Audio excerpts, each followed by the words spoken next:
Pessoal, meu nome é Francisco de Lima, sou aluno do curso de Ciências Biológicas da Universidade Estadual do Ceará, modalidade à distância, né? Sou aqui do Polo de Aracuiaba.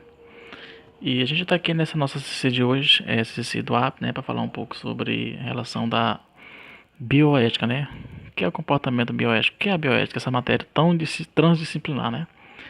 A bioética, ela congrega, né, alguns temas, algumas relevâncias de várias matérias, por isso transdisciplinar. A gente tem aí as matérias relacionadas com a saúde e até outras não, como ciências e matemática.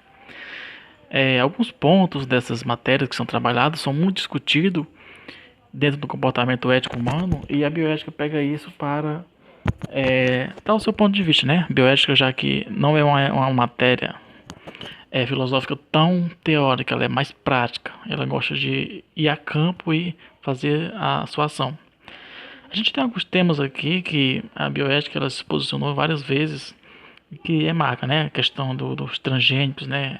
Existem os movimentos tão famosos, a questão da eutanásia, que é muito famoso, muito comum, a questão de trabalhar o DNA, que a gente vem percebendo uma evolução grande nessas linhas de pesquisa hoje, e a bioética tem uma posição muito forte em relação a isso.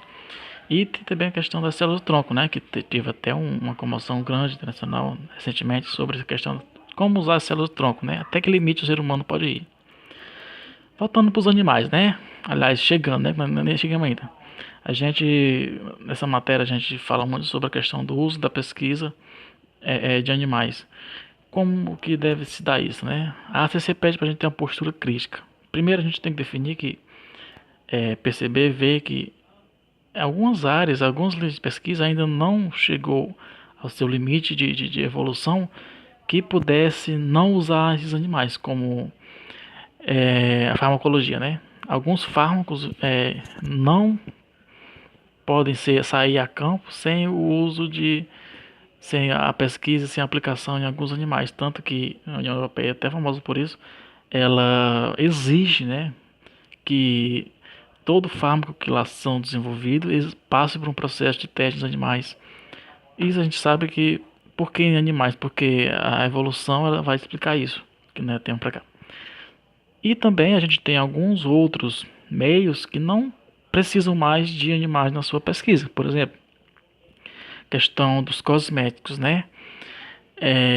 Embora grandes linhas ainda não use a aplicação em animais, a gente já consegue, hoje em grande maioria já consegue perceber que alguns modelos in vitro, reprodução de tecido, até de pessoas mortas, de cirurgia, consegue chegar a um conjunto que essas substâncias conseguem ser pesquisadas, testadas e chegar a um produto bom, sem estar ferindo tantos animais, né?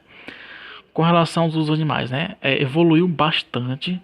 A gente percebe que apesar da necessidade de algumas áreas que quando tem o uso é submetido claramente a regulamentações, tem as formas de pesquisa, tudo é registrado nos conselhos, tem a Lealuca aqui no Brasil que fala muito sobre isso, e também tem a questão da militância, né, que cobra muito, principalmente dos pesquisadores, né.